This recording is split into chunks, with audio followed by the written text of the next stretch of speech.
Good afternoon, everyone. This is John Shaw, the director of the Paul Simon Public Policy Institute at Southern Illinois University in Carbondale.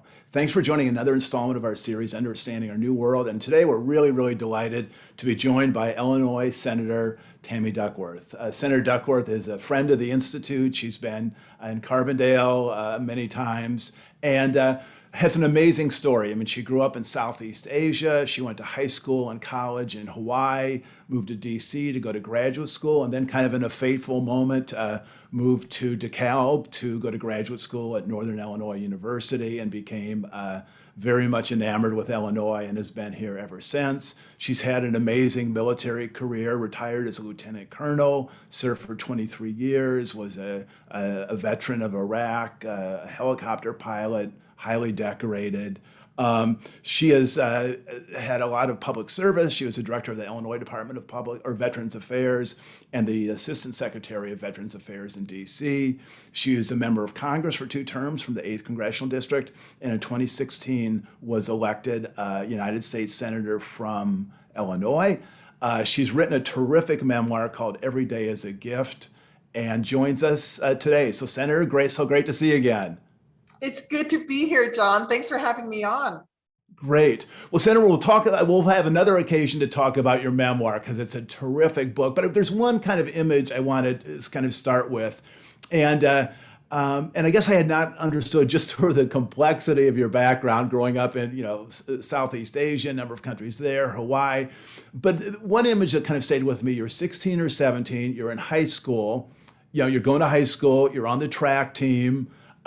You're busy as can be. And then at the end of the day, you would hustle down to Waikiki Beach, where you would work for 3 or 4 hours handing out flyers for cruises. You're selling roses. You're even doing a little hustling of volleyball games.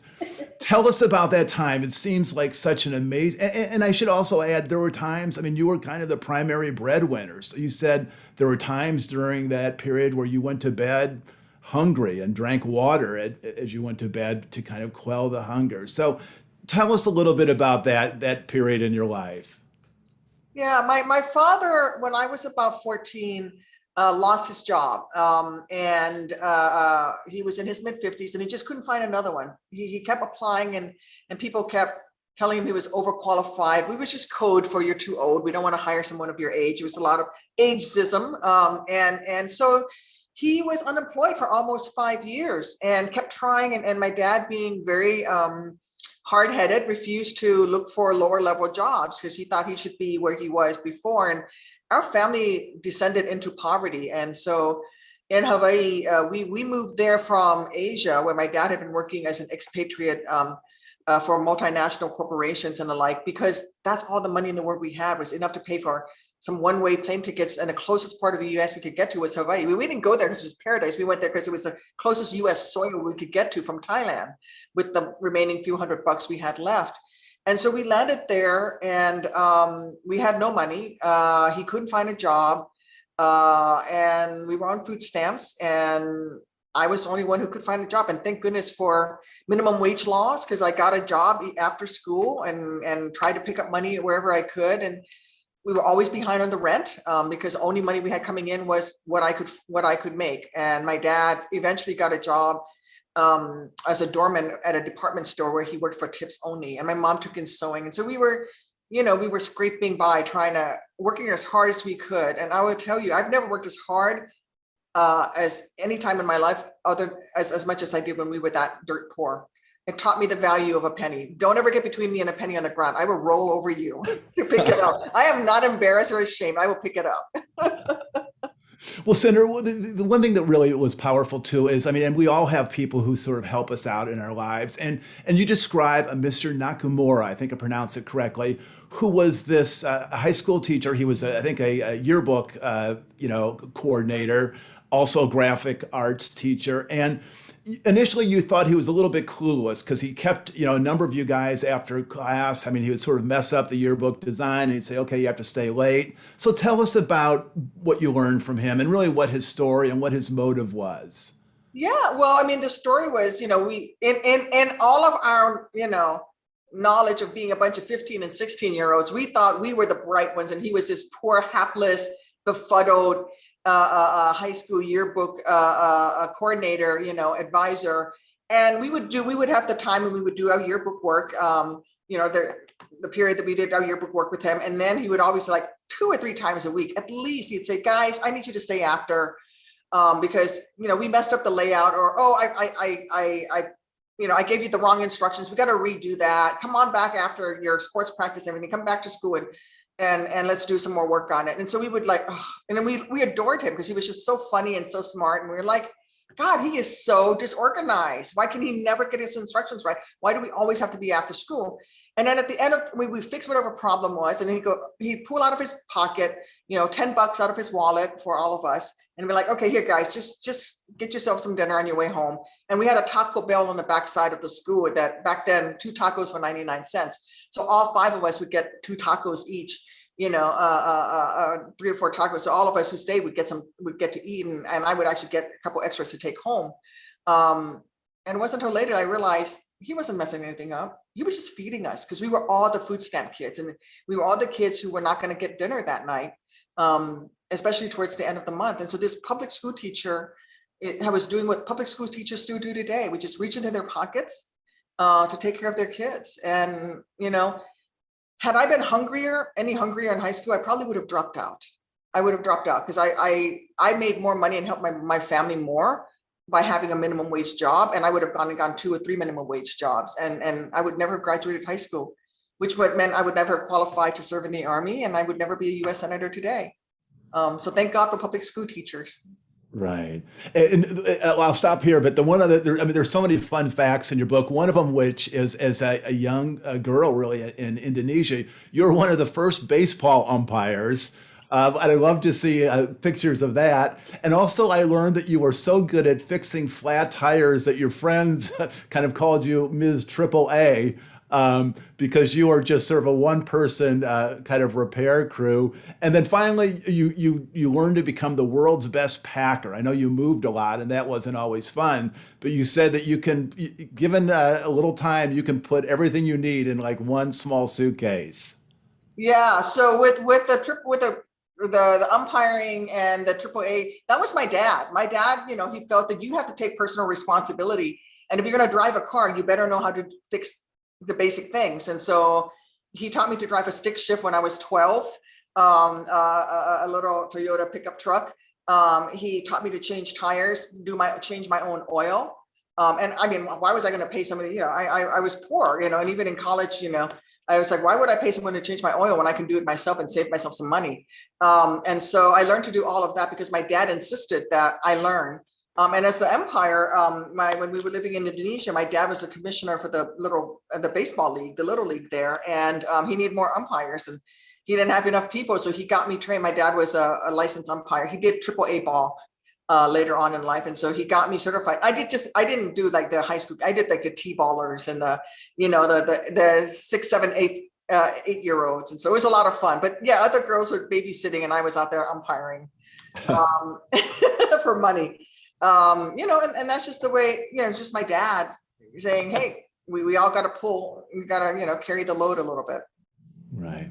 Well, Senator, let's kind of move to Illinois. And one of the ironies I learned is that, you grew up in Southeast Asia, but it was the Southeast Asian Studies program at Northern Illinois and DeKalb that effectively drew you to Illinois.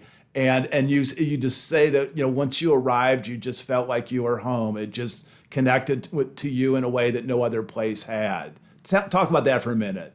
Yeah. So I was studying for my master's at George Washington University, thinking I would take the Foreign Service exam because I wanted to go work in embassies and live overseas. And I come from a family of service. My dad's family has been in military service going back 200 plus years, actually. But I always knew I was going to serve in the Foreign Service in the diplomatic corps. That's what I wanted to do. And I was getting ready to enter into PhD programs. I was working for the curator for Asian history at the Smithsonian on a fellowship. And he said, well, if you want to study Southeast Asia, you have to move to DeKalb, Illinois. And I said, I need to go where? What are you talking about? I've never heard of DeKalb, Illinois, because I was applying to Johns Hopkins, to Cornell, to UC Berkeley, and he said, well, if you truly want to go to an outstanding Southeast Asian Studies program, then you need to go to NIU. It's one of the top 3 in the nation. And he gave me time off from work and made me, drive out to Illinois. And I'm like, oh God, this guy is crazy. Fine, I'll go. And by the way, I only applied because there was no fee for my application fee. So I put in an application. I drove out to take a look, and I got into Illinois, and I was driving through rows and rows of cornfields, and there was just a peace and a well-being that I felt immediately once I got there, and I met everyone. And I'd been out to all of these other schools to talk to folks, but nowhere was as welcoming as DeKalb was, and I knew I was home, and I have never left. I've been it's been my home, it's been my heart ever since. Well, Senator, I know you spent a lot of time in the state, and you were here for an extensive trip in August, seeing large parts of the state. And I'm wondering if we could kind of focus on where Illinois is now, particularly, we're hopefully near the kind of the stretch run of COVID. Of course, we don't really know that. But how do you think the state has weathered COVID in terms of both the economy and public health? And then I guess thirdly, kind of the social cohesion about, a sense of community and getting through this together. Well, I think the governor made some tough decisions and that were the right ones, which is some of the mandates, both the mask mandates, and now he's implementing the vaccine mandates. I think those are really critically important. I think Illinois has weathered COVID better than the states surrounding us. If you look at the rates of the illnesses and the rates of vaccinations and rates of death, we are doing much better than all the states that surround us. Because our governor took some pretty decisive actions very early on. We are nowhere near where we need to be, and the Delta variant has really reared its head. And this is where the division within our state is showing up, the political division, because in Southern Illinois in particular, you're seeing COVID be much more widespread. And in fact, over the last couple of weeks, about 2 weeks ago, I was having a conversation with the Southern Illinois Hospital Network, and they don't have any ICU beds left. And in fact, we've had to open up ICU beds in the VA hospitals, like at Marion VA, in order for compassionate use of civilians to go in. I'm scheduled today for more calls with healthcare providers in Southern Illinois. Part of this is people going into, even when we were in lockdown in Illinois, people were going across the river into Missouri, where there were no mask mandates, none of that, and people were actually catching and bringing it back into Illinois.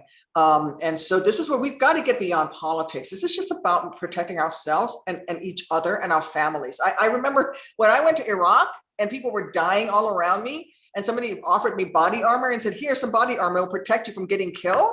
I didn't say, I have the right not to wear body armor. I was like, oh, great, thank you. And I put it on, So if I was willing to wear body armor in a combat zone because it saved my life, why wouldn't I wear a mask? And so we just got to take the politics out of it. And let's talk about taking care of one another. I mean, my kids are 3 and 6. They can't be vaccinated yet. I wear my mask to protect you. You wear your mask to protect me and to protect my kids and other people's kids who can't, and other people who can't be vaccinated. So that's part of what we're seeing. We're doing better, but we have a long way to go, just like we do in the rest of the nation. We just have to get beyond the politics of all this and follow the science and take care of one another. And of course, Carbondale has a special place in my heart because my husband commanded the National Guard unit there in Carbondale for about 3 years. So we used to be down there all the time and have lots of great friends in Carbondale. Great. Well, Senator, let's talk a little bit about some national issues. And if you read the Southern and almost any newspaper in Illinois, looking at Washington, I mean, there's this sense of kind of maybe disbelief, but this is a complicated time. Congress just passed a short-term spending bill to keep the government funded. You have a debt ceiling coming up in a couple of weeks that needs to be lifted. You have a major infrastructure bill that has been linked to a major $3.5 trillion, social services agenda, effectively the Biden agenda. And from a distance, it looks pretty chaotic. I know Congress oftentimes does look chaotic, but there's commentary about, okay, here we go again. The Democrats are convening a circular firing squad. And tell me how it looks from your perspective. Are you encouraged? Are you concerned? How do you see this unfolding? Well, all of the above. I'm curious and concerned. I'm frustrated.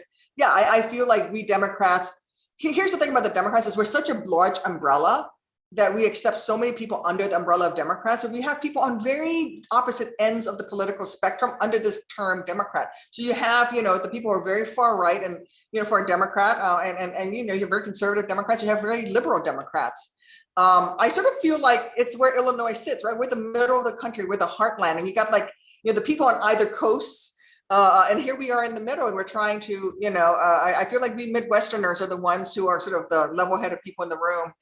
When it's funny because we senators, when we sit and we talk with each other, it's a little bit like high school at the caucus lunches, and I end up sitting with like Amy Klobuchar and Tammy Baldwin and Gary Peters, like all the other Midwesterners, and we're always like, hey, but this is what the people this is what we need in Illinois right now. This is what the middle of the country needs. Don't forget about where middle America is. And so we'll get there. We'll get there. We have to pay our bills. I mean, the debt ceiling, the best way to describe it is that we spend a bunch of money on our credit cards, not just during Republican and Democratic, but both Republicans and Democrats spend a lot of money on our credit cards, and now the bill is due and we have to pay it.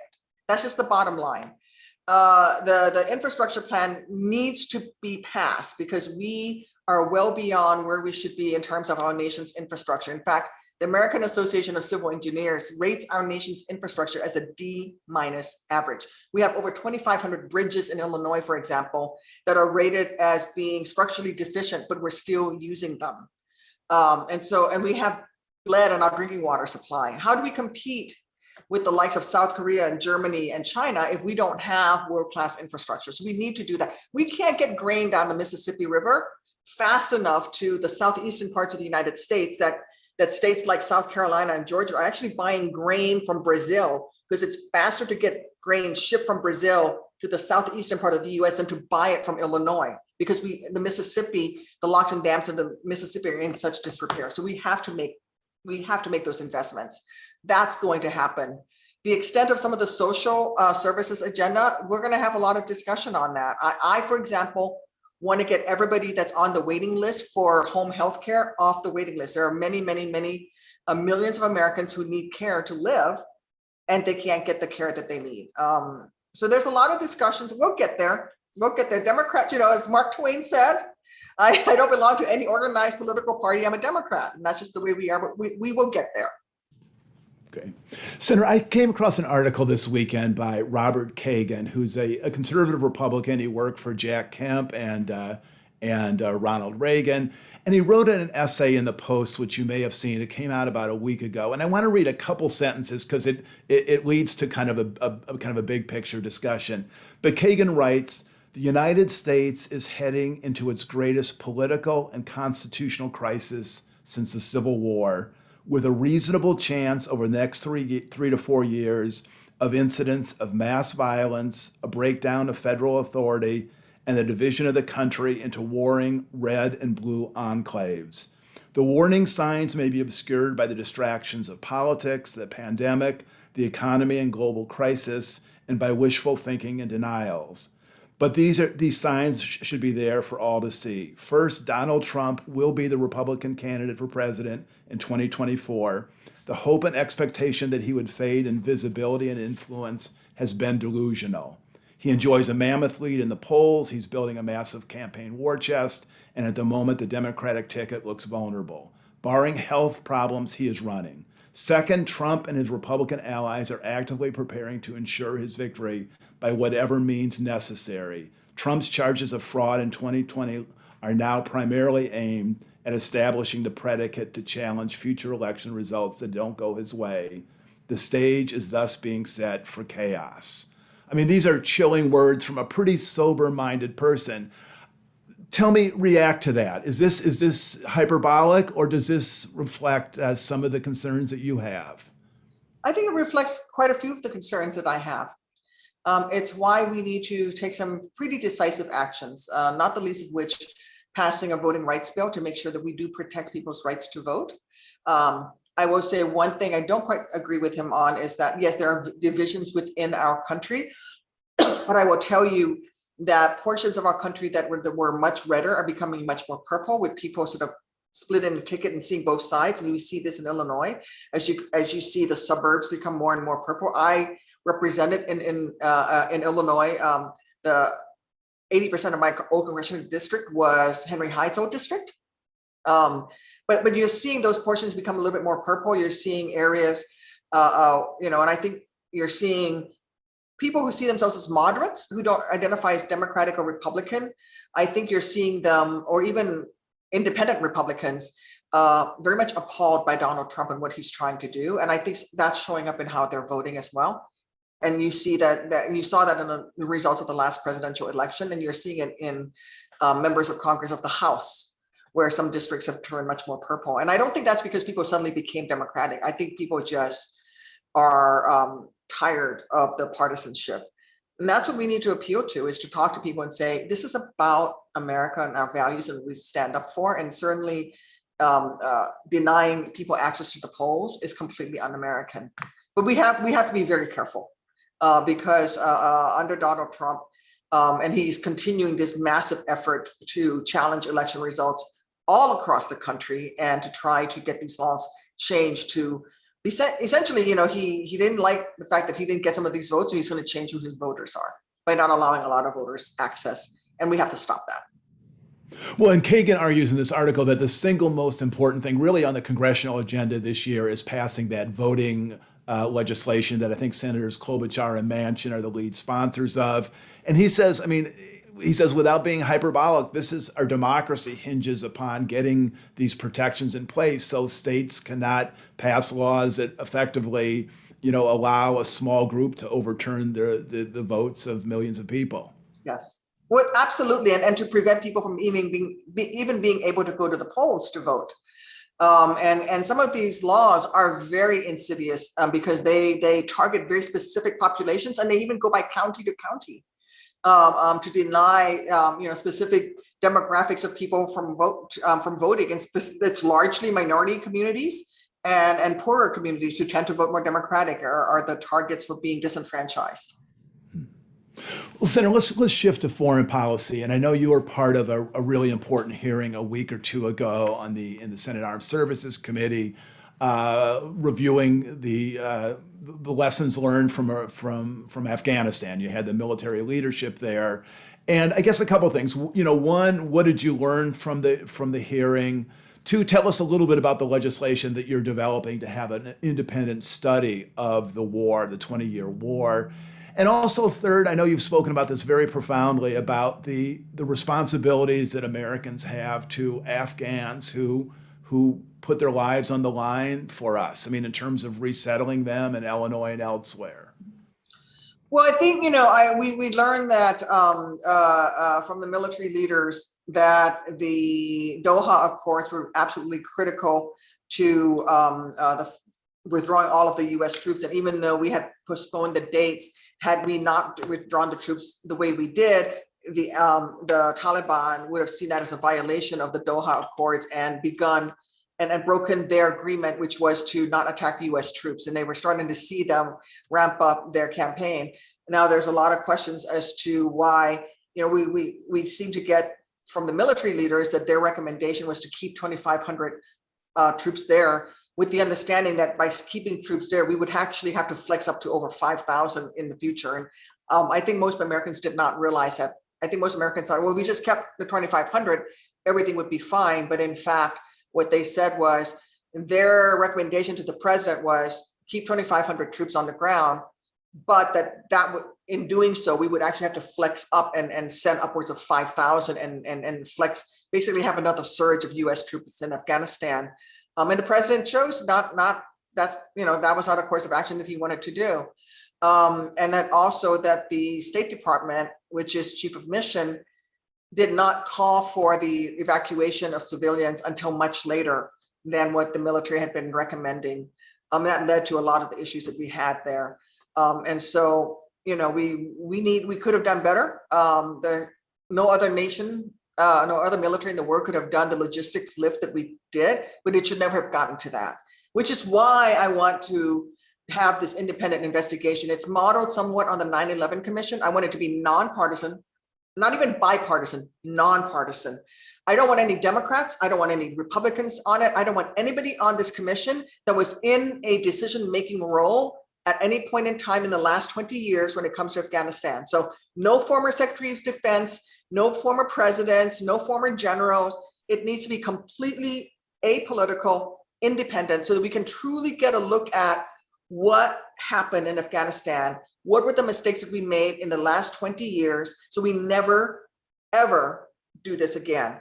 Because we're going to be faced with this type of situation in the future. If you look at what drought and climate change has done to the nation's climate, it's resulting in prolonged droughts in portions of Africa, resulting in migration of populations, which is why Boko Haram is gaining in power, because you have these populations that are moving into areas that they've never been into before, and you're seeing conflict, and they're taking advantage of those conflicts. We're going to face an Afghanistan type situation in the future, and we need to learn the lesson so that we never do that again. And I want it to be completely non-political. I've been part of a bipartisan commission before, the Benghazi Committee, and that I did not think served the American people the way it should have, had it been nonpartisan. So to have some professors who are experts in this field, I might be coming to you for some of their names or serve on this commission. Sounds good. You have some great ones at SIU. So, Well, Senator, I know one region of the world that you're really interested in is the kind of Asian Pacific, and you took a group of lawmakers there. I think in June, you were in South Korea. You had quite a dramatic visit to Taiwan that maybe you could tell us about. And I think you were hoping to go back sometime this fall on kind of a more economic focused mission. So tell us broadly why that region is important to the people of the United States, the people of Illinois, and what you're seeing, and particularly also, the rise of China and how that should be responded to. Well, several things. One, agriculturally, Asia is a great trading partner and a great market for Illinois in particular, and our ag sector. We are, among the largest in soybean and pork products. Producers of those two in the United States, and Asia is some of the largest consumers of those products, and American agriculture is the gold standard. I mean, when you go to Asia and people want to buy American produce, baby formula made from American dairy, because they know that we have the highest standards and there's not going to be contaminants in the food, and that they can trust American agriculture. And so we should take advantage of that and grow those relationships and grow that trading partner. We also in Illinois have significant manufacturing capacity. And really, when you look at what's happened during COVID, it became very clear that our logistics supply chain is very vulnerable. And the president has really been emphasizing the need to regrow American manufacturing and American manufacturing capacity. I was in South Korea 2 weeks after President Moon and President Biden had their bilateral summit, where South Korea said, hey, we are committing to making $38 billion in manufacturing investments in the United States. And I was the first to say, Illinois, bring it here to Illinois, come to us. We've got everything you need, including multiple daily flights to Seoul. So come to us. And we are a logical place for these investments and for this growth in manufacturing, because we led the nation in manufacturing. We have one of the largest concentrations of tool and die manufacturing in the country is in Illinois. We have Rivian that's doing electric cars there in Bloomington Normal. Hopefully we get some additional investments there. We grew 100,000 new jobs on wind power alone. So I do think we're uniquely positioned with the workforce. We have more colleges in Illinois than anywhere else in the country other than Boston. We are competitive. And so I wanted to really push for that commercial partnership with Asia and Illinois in particular, but also to really encourage our allies to invest back in the United States. And it's a push the president is making. And it's certainly something that I want to lead on. I don't know if I was hoping to go on this Cordell here in the next couple of weeks, but because of the debt limit on everything that's going, I might postpone it until the spring. But I'm going to be out there championing Illinois as a great place to make investments for the near future. Well, tell us about your trip to Taiwan. That was pretty a little bit like a novel or a spy mystery or something. Well, it came about as a result of the PRC had blockaded Taiwan from the COVID vaccine. So Taiwan they actually had the resources to buy COVID vaccines, but the PRC had basically told other nations that were vaccine producers not to sell to Taiwan. And then they told Taiwan that the only vaccines that they could buy was the Chinese Sinovac. And they basically bullied other nations from selling their version of the vaccine to Taiwan by saying, if you sell to Taiwan, then you cannot do business with us and we're gonna blackball you. So Taiwan was essentially being blockaded by the PRC from access to the vaccine. And I thought that fundamentally is wrong, not the least of which Taiwan is a friend of the United States. And if we say that we're going to stand with Taiwan and prevent them from being physically invaded by the PRC militarily, then we need to stand by them when they're in trouble, when it's a humanitarian crisis. And by the way, when COVID first hit the US and we didn't have enough PPE, Taiwan sent us millions and millions of masks and PPE, pieces of PPE and respirators and things to help America. So they stood by us at the beginning. It was time to stand by them. I spoke, Senator Sullivan and Senator Coons and I spoke with administration extensively and were able to free up some vaccines for Taiwan. And we flew to Taiwan to make that announcement because the PRC had actually had a propaganda machine where they were telling the Taiwanese people that America was not Taiwan's friend. And in fact, we had so many vaccines that we were giving vaccines to our dogs and cats and before we would even send them to Taiwan. So, so we showed up to counter the propaganda and say, here it is.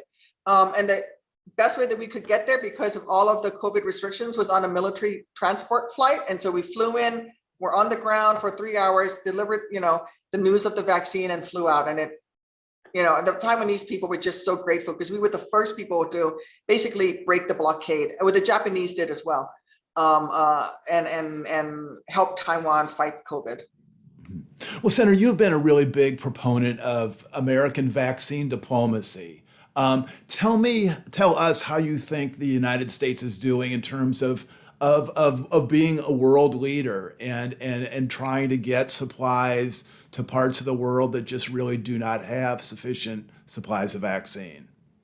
I think we're doing very well, but I think we could do better. And I think the president has made that commitment that we will increase the vaccines that we donate to the world. And that's the key. We're not selling it to the rest of the world. We are donating the vaccines. That's what you need to do. We're the leader of the free world and we have a role to play, and it's a humanitarian mission. And so we certainly should be helping countries that are struggling right now during this global humanitarian crisis. And in contrast to some of our adversaries out there, we're not selling vaccines, we're actually donating our vaccines. And there are countries that certainly I think need more vaccines. Thailand is one, the Philippines needs more.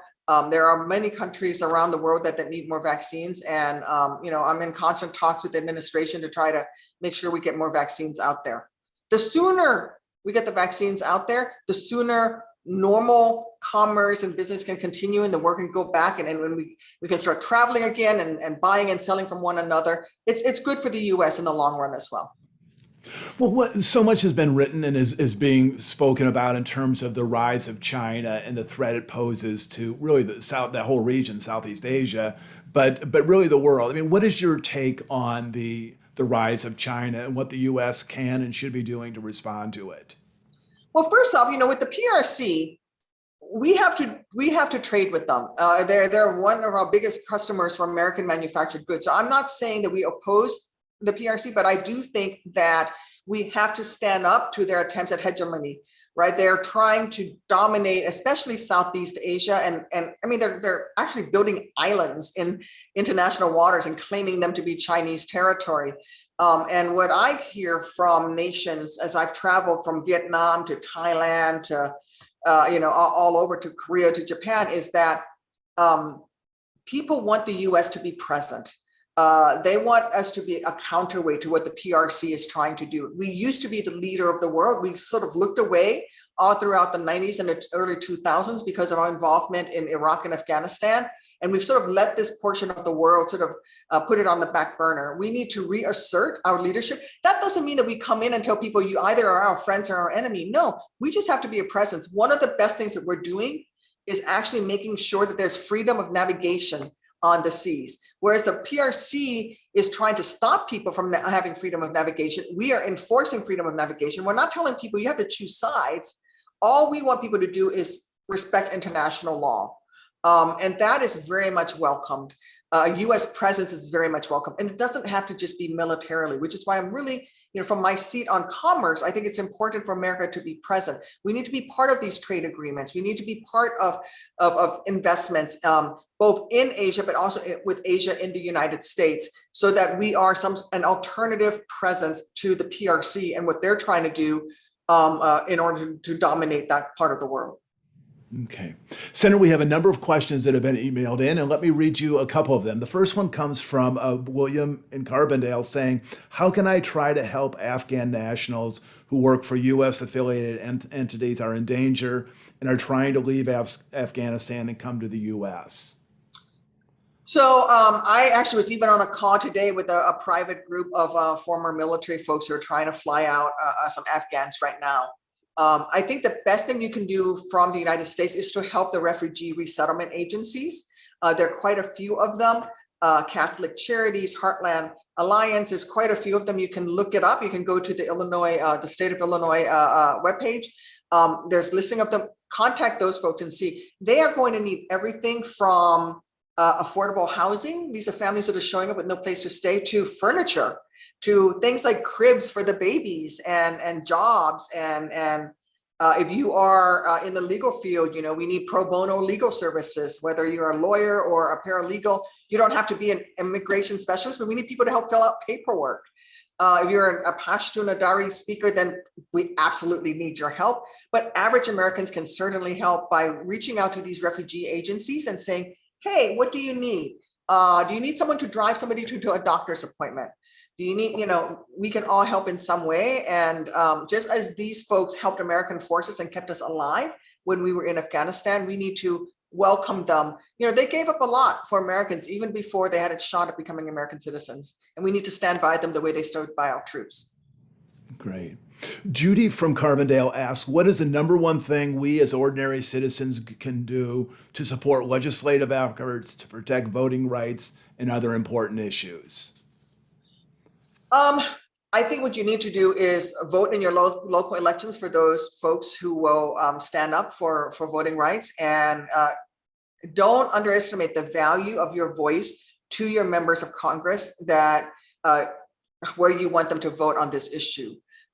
Even those who are supportive of voting rights legislations like myself, I want you to email me. I want you to fax. Yes, I still have fax. In fact, we do actually have a fax machine. You can send me a letter, you can email me, you can tweet at me, you can fax me, you can call, because every single member of Congress actually keeps a tally of how many calls and contacts we have on each side of every issue.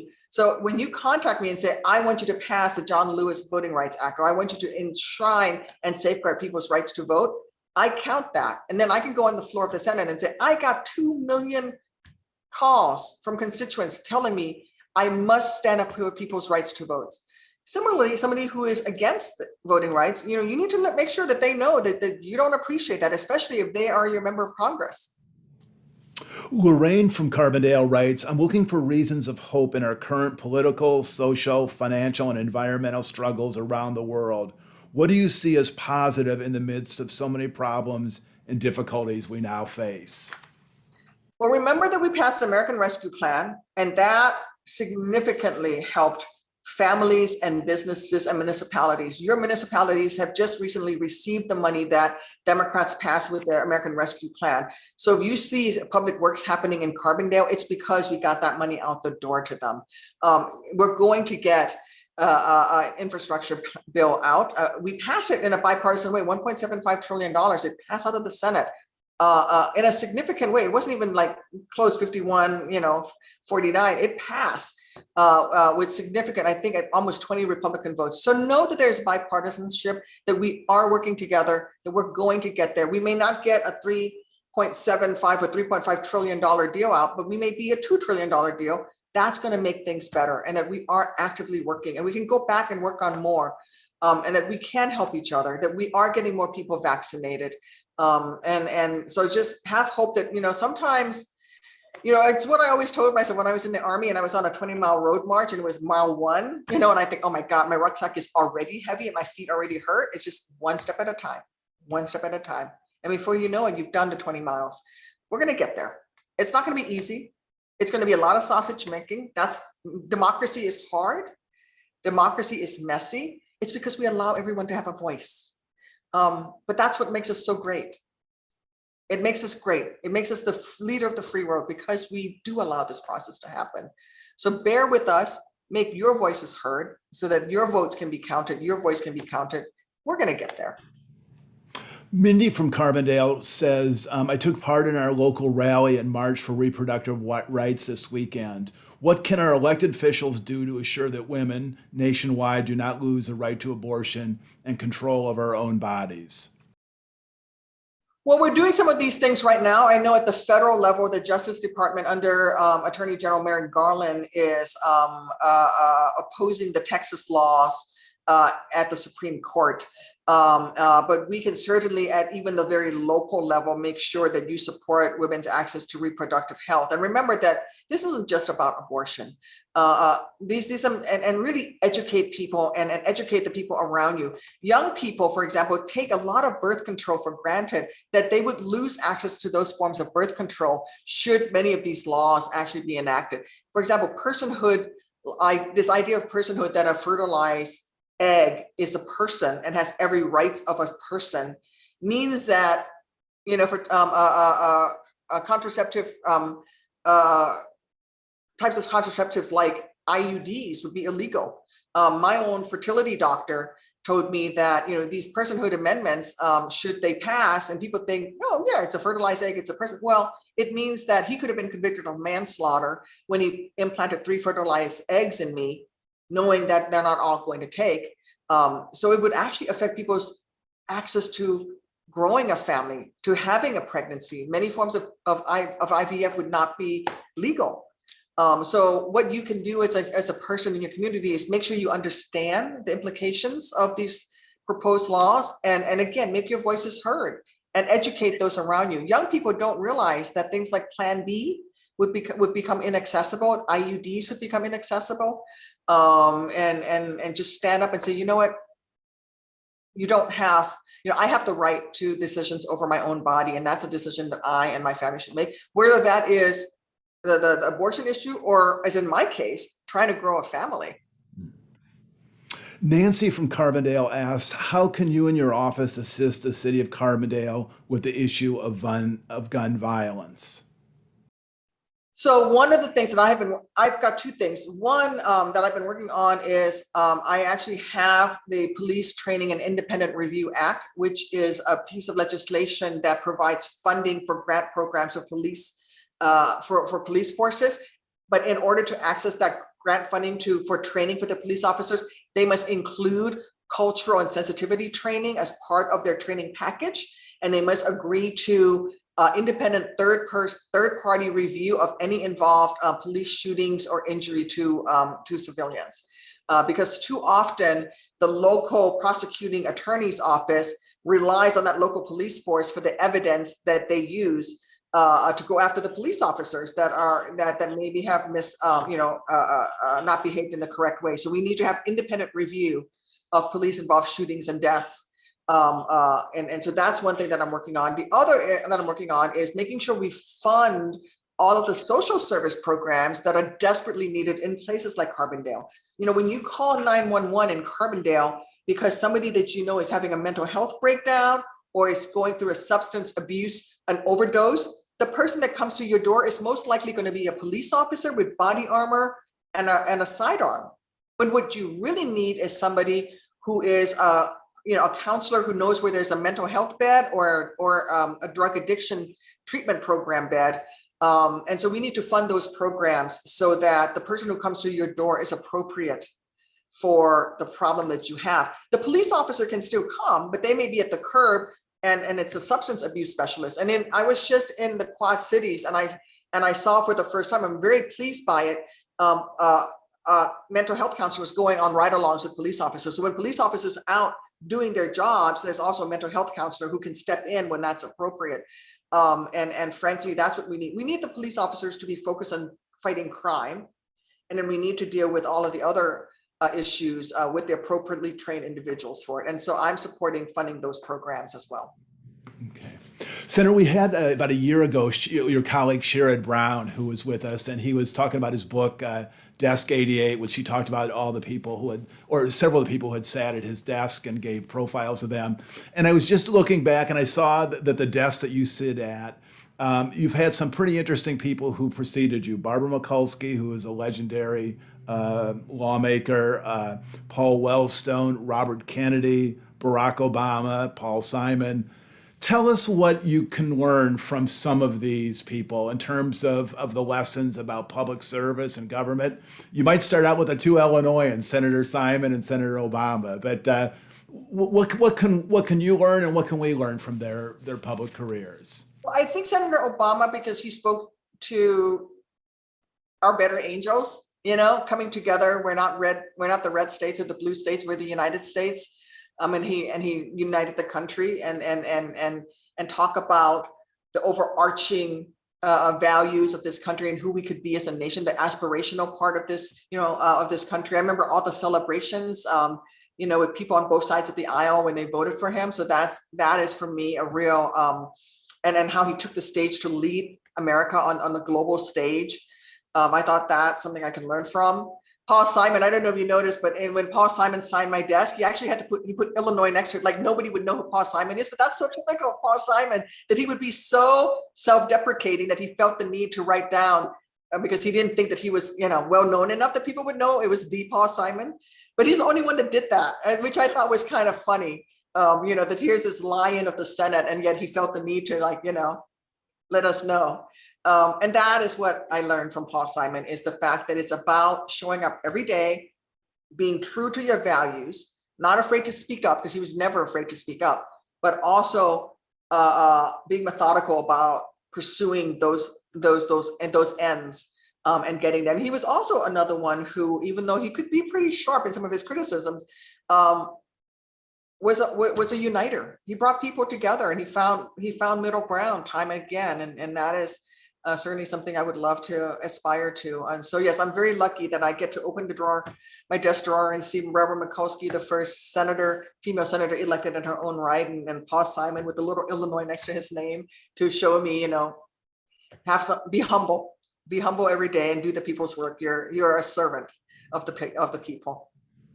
Well, let me ask you, what are some of your favorite places in Illinois? I know you're busy when you visit and you have, lots of appointments and meetings, but if you were to have just sort of a nice October weekend, is there a place or two in the state that you would like to go with your family and just relax?